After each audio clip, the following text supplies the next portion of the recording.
Hey, good afternoon. You're watching Voice of Rio Grande, and this is sort of a special edition. Today we're going to talk about the communication program at Rio Grande and communications in general, radio, television, and media. So today, to help me out with that task, is Sam McKibben, who's news director at was it NXT? WNXT, WZZZ FM, and WNXT FM. Okay. And that's in Portsmouth? Portsmouth, Ohio. Mm-hmm. And what's their coverage area? We have basically AM stations, 5,000 watts. Fox Portsmouth, WNXT. It covers about 7 counties in Ohio and probably another 5 in Kentucky. And the FMs would be very similar, 99.3 and 107.5. Of course, FM is more or less line of sight and covers, we're probably into about 13 counties in both states. Mm-hmm. Pretty large coverage area. It is a large coverage area. Yeah, we're at 6,000 Class B on the FMs and 5,000 on the AM 1260 spot at 1260 on the dial. Okay. What we're going to do today, we're talking about the radio and TV program, and I just wanted to show you where I've been. I think you may have gotten into this game a little bit earlier than me, possibly. Perhaps. I got into it in '84. Mm-hmm. When was it you got into it? Actually, in the 60s, after I left the service the first time, then I was out of the business for a while, back in the military, full-time since about 72. Okay. So I started in '84 with American Forces Network in Europe, which I think we have a picture of the station there in Bremerhaven, Germany. That's where we worked, and that building will not be there for much longer. I think a rail line is going to be widened and take that building out. But anyway, that station is gone. Mm-hmm. There, I started in the military. I was a radio TV engineer, which that is all the technical stuff. Oh, yes. And after going to American Forces Network, I cross-trained into production. Mm-hmm. So I learned not only, I knew the behind-the-scenes stuff, I know the front of the camera stuff too now. Mm-hmm. Some of that equipment and things, I think we have on pictures there real quick. That is our U-matic editing system with Sony BVU 800s, which was state-of-the-art in 1984, 85. And that's me using the editing system, still in the Army and still had hair. Mm-hmm. And that is TV Master Control. This is the person, which is me there, who runs the commercials and the programs that all the military service people are watching at home on their TV. No, it's a little later. Mm-hmm. Back to camera. Okay, after there, I worked at Channel 13, worked at Channel 53 in Chillicothe, Columbus. Mm-hmm. That's TV, and then I was chief engineer of the radio station here, and Gal Police is 101.5. Okay. It's changed hands several times since then, and I think is now based in Huntington. When the radio business was deregulated in 1978, that's when Clear Channel came in, Comcast, some of those very large broadcast companies, I think 1,200 stations with Clear Channel for a while. And I've always thought it kind of watered down the radio industry quite a bit. And it may be even, the word cheapen may not be correct, but large stations that would come in and they would buy 7 or 8 stations, and they would then, of course, the first thing they do would change the format, right? Probably fire the staff and start over again, right? Type that. And again, everything became very, very bottom line oriented. And, right. Business is business, I understand, but it just, to me, it really kind of watered down the whole prospect of being in radio. Right. And at AFN, we had 5 to 6 engineers alone. Mm-hmm. And now an engineer will cover several stations by themselves. Yeah. But it may be easier because a lot of stations have gone satellite. That's true. And what you're listening to is not live. No. It's just replayed or recorded. And when I started in it, everything was played on a record, or tape or something, and there was a guy doing it. Mm-hmm. There was no pre-recorded stuff. Yeah, it's a very pragmatic industry now, radio and television, and of course cable and everything else. Television kind of has ruled the roost, I guess, for a number of years. Some of the television, I know, it seems like to me they'll put on the cheapest product they have in commercial television. You're still doing things very, very wisely here, but basically some of the reality shows, I don't really see why they're on. I don't understand some of them. There's one called. Well, they hit a niche. It's sold, and it's a low production cost. That's it. That's it. Everything. You don't have writers and anything. You just let it roll and edit it. Everything is very. Whether if you've got some cute animals on there or something like that, or somebody knows how to train a dog without being bitten, that type of thing. Just say that the production costs are very low. Right. Yeah. But things have changed. Oh yes. But having a degree in communications has not gone by the wayside. Oh, no. Radio may be struggling in some ways, but there's still radio. Yes, there is. You may have hometown radio, but you also have satellite radio. Mm-hmm. You do. And now we have the internet, and there's a lot of internet outlets. Mm-hmm. And you may not be on your TV station, a network TV station. There's a lot of independents, and now we have YouTube and a lot of other streaming services. Oh yes. So, as much as broadcasting has narrowed, the field has widened, I think. Well, as you say, there are more jobs for people that do what you do in engineering, in programming. There'll always be room for people who are good in any facet of the business, whether it's the news, the sports, the sales, programming, engineering, behind the scenes, people who are consultants sometimes. People in your field will be consultants in a number of stations. Mm-hmm. We have one engineer that actually serves about 12 different radio stations, and he serves all of our stations. So they found a niche and filled it. Right. So, and not only broadcasting or broad communications, with a communications degree, all of your companies, or a lot of companies, hire a person to be their communicator. Oh yes. Because not everybody in that company, the CEO or whoever, they may know how to run the business, but they may not be able to effectively communicate with the community or their constituents. That's right. Some of our people are announcers. I do this on occasion myself. We'll hire ourselves out to do voiceover work for various companies and commercial operations, and even sometimes I've even done and still do once in a while. I'll do voicemail for somebody, an attorney or someone that has a telephone system that would like to have maybe one general announcement made to refer to certain attorneys or doctors, whatever it happens to be in their business. And I do those all the time. Right. And it just sounds more professional to have I think so. a professional to do it. We do it one time as a one-time fee, and then if it has to be redone, I don't charge for the second time around. It's just basically the same thing, just changing names. Mm-hmm. And I've been here at the college since 1988, and we've gone through a lot of changes since then. Oh, yes. And the main thing I would say is analog to digital.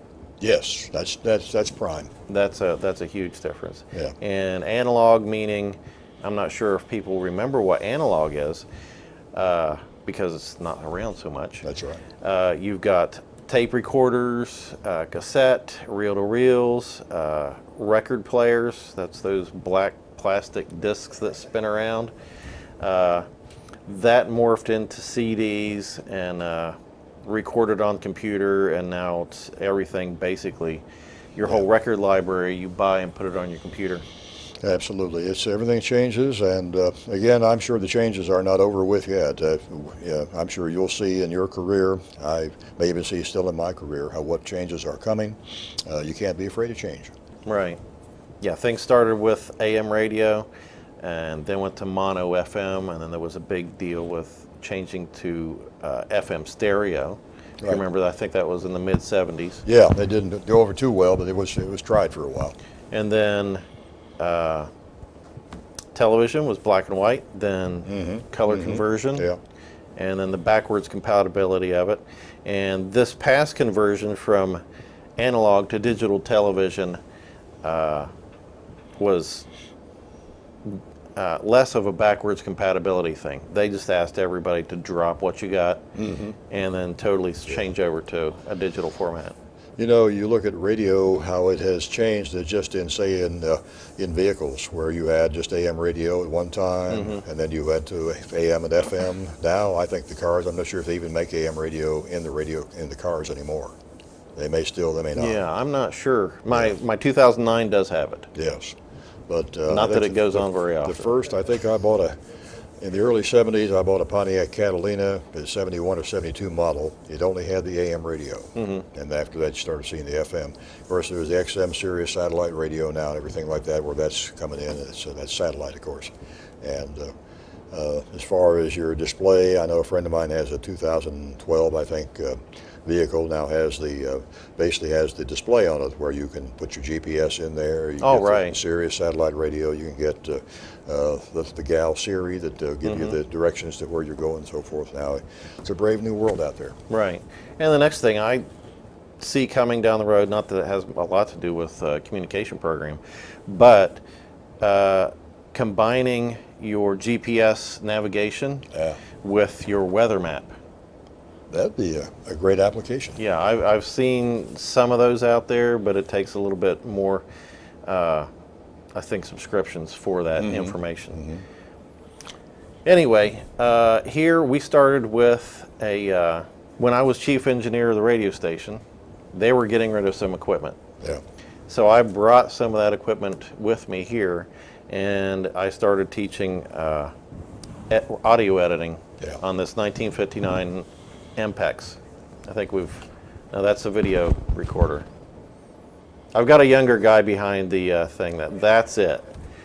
That's the reel-to-reel part of it. I think there's another one that shows it standing up.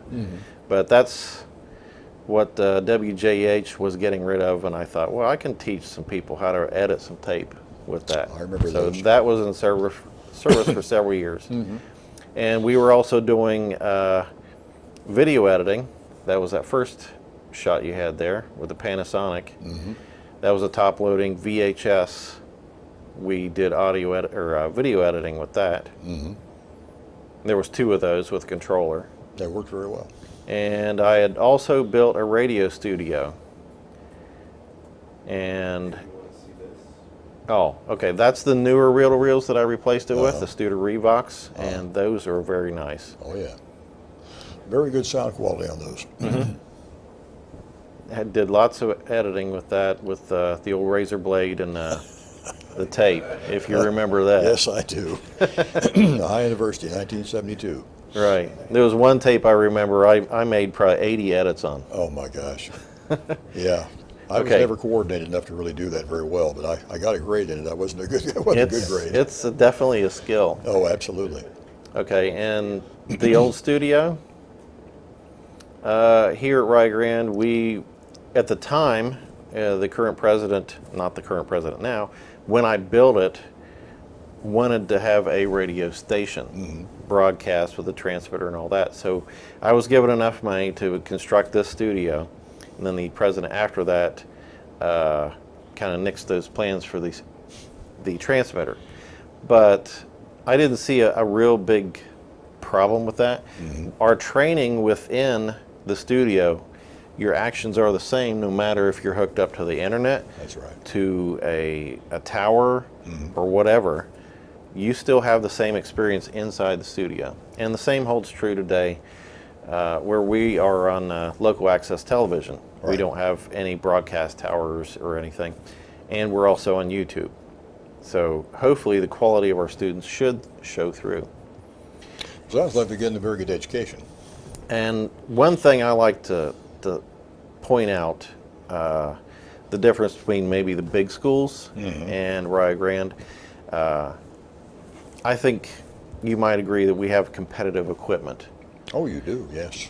And looks like state of the art to me. Right. The difference would be the amount of students, and at a big school, only the cream of the crop students may get to sit here in front of the camera.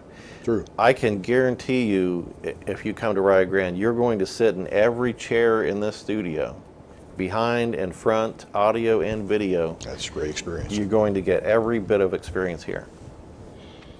That's the way to learn it. And let's show the new studio we have constructed and where we are now.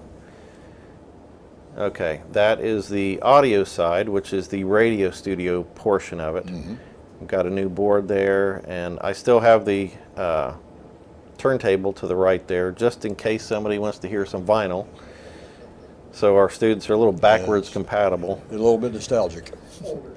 And that way I can also move records to CDs. And that's showing a little bit of the sound treatments on the wall. This is our current studio with our TriCaster, and the TriCaster is that bit that's in front that does all the switching, the recording, the lower third graphics, any of the computer stuff. It will stream live to the internet, it records and then uploads to YouTube or whatever service that you'd want. And then you see our green screen there, and the difference between the green screen and what you see on the program monitor. And very compatible. It just it works well. You know, just and again, the students when they're coming here, obviously they're learning what they should. They do learning what they need to learn. Right. That's showing same studio, more at the upper angle with the lights. And that is our view as we sit here behind or in front of the camera. We've got 3 cameras, and you know, at some point we'll get people to stand behind those cameras and move them around possibly. But it's summertime right now and we don't have anyone. So we're on a skeleton crew. I've got 1 student left, and Pat's behind the audio board. It's nice to have the backdrop here where it's nice and secure. You don't have to worry about it falling on you. I've seen that happen a couple times. Yeah. And we can travel all over the world with the green screen behind us. Absolutely, yes. You wouldn't believe how many stations actually do that, as far as, you know, using green screen effects and all that. I'll bet. Yeah. Well, it's very, very impressive, Mike. Because, you know, and again, we've talked about what it takes basically to get into this business, whether it's television, radio, cable, newspaper, on the print side. And I think education is the key. The more education, the better. And what you would be trained in here would, like you said, news writing. Writing is a big deal. Oh, absolutely. Speaking.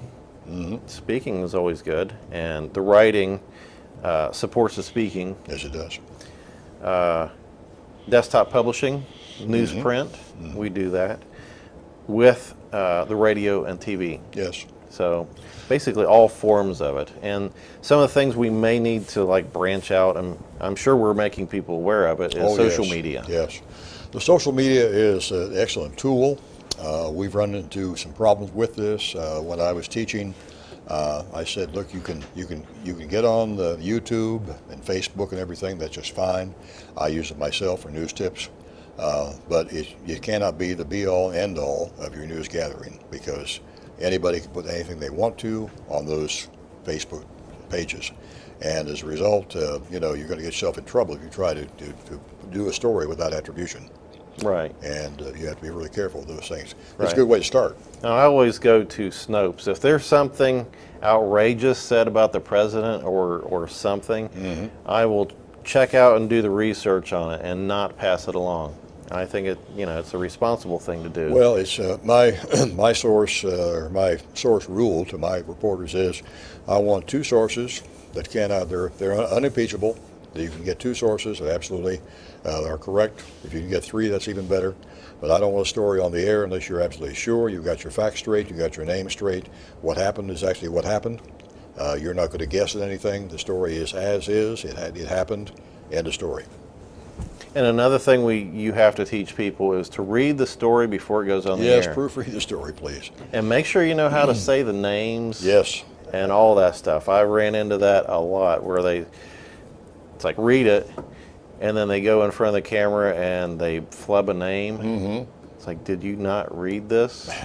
No. Well, you have to read it before you go on air. Yes, you do. That's exactly right. Yes. What is it that you would be looking for in hiring a person for on air?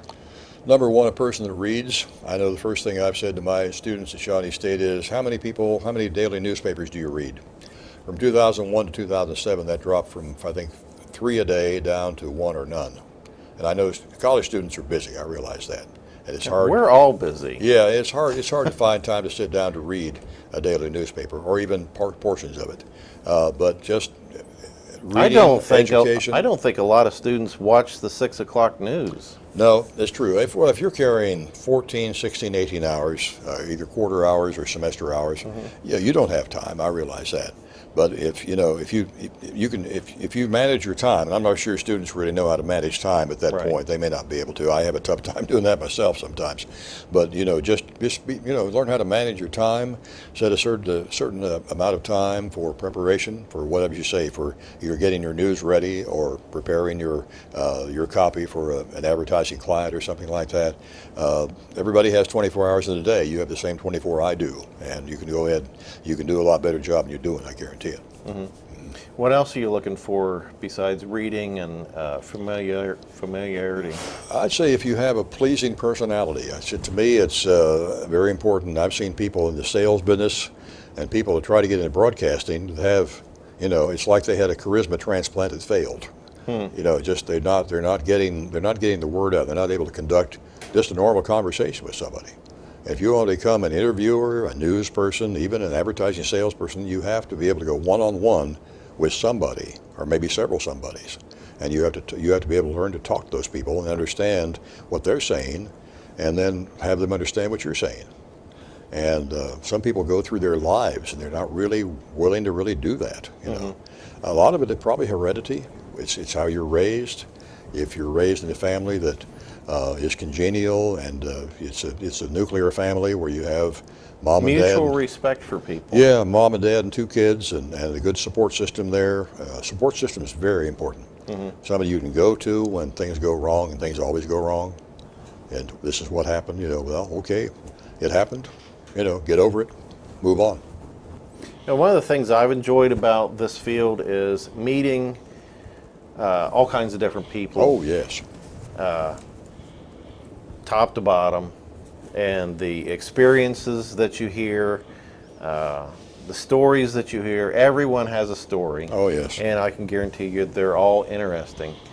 And the knowledge that I've gained from all those experiences is immeasurable, and I'm sure you could say the same being in news. Well, two that stand out. One was Dr. Heimlich, the one that invented the Heimlich maneuver. He came down to the University of Cincinnati, and I was one of the first people, I think, in our town to learn how to do the Heimlich maneuver, how to save somebody if they're choking. And first, if they grab their neck and they're not speaking, obviously they're not getting the air in there, and you've got to act pretty quickly because the blood flow to the brain will quickly shut off if you don't get that whatever it is out of there. He showed me how to do the Heimlich maneuver. Very, very wonderful man, Henry Heimlich. The other guy was a little more memorable because I wasn't sure where we were going with this thing. Dr. J. Allen Hynek, who was basically the father of the Blue Book in the 1960s, I think. The Air Force hired him. He was basically the UFO flying saucer guy. And before we were finished with the interview at our local college down there, I was convinced either I was nuts or he was. I couldn't figure out which. But he was a wonderful guy, but he just absolutely, he was seeing UFOs everywhere. And I must admit, when I walked out of that room, I began to look around myself a little bit. But he was just kind of giving me kind of a creepy feeling there, because I wasn't sure where he was going. But he was later, I think, discredited. But I mean, the man was sincere. He really thought he believed there were flying saucers. Yeah. There may be. Yeah. There may I don't be. see why not, personally. Well, let's not say there aren't any, because we don't know for sure. Right.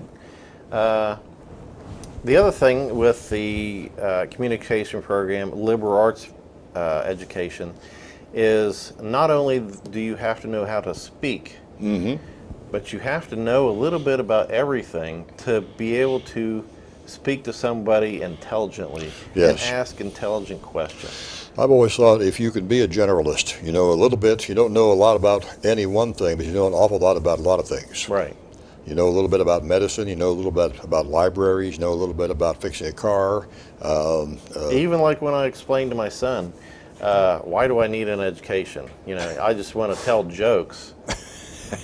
Well, the more you know, the more jokes you can Absolutely, absolutely, yes. make.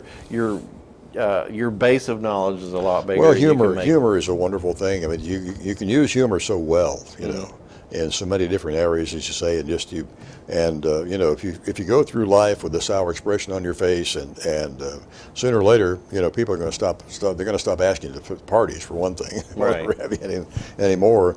And if you're really a dull guy, pretty soon people will say, well, let's just invite Sam over. He can just blend in, you know, that type of thing. But you make sure that, you know, as you say, just communication is prime.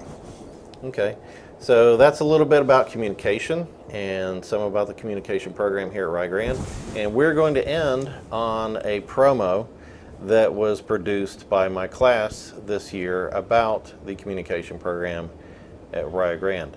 You're going to need to turn up the TriCaster and program and not audition in phone, just to make sure. I'm springing this on him. He's not a veteran over here. He's got okay. it. Yeah. So can we roll the promo? Thanks for watching, and see you later. In a world dominated by social media and smartphones, communication skills have suffered in our generation. Yet these skills are the most sought after by employers in all fields. So where can you develop exceptional communication skills? What is it? The communication program at the University of Rio Grande. Oh, phone. You'll learn to write persuasive speeches that will inspire your audience. You'll learn proper news writing techniques for publication in electronic media. Learn audio editing, voice performance, and radio production. And finally, you'll learn TV production, both in front of the camera and behind the scenes. So come join the University of Rio Grande Communications Program.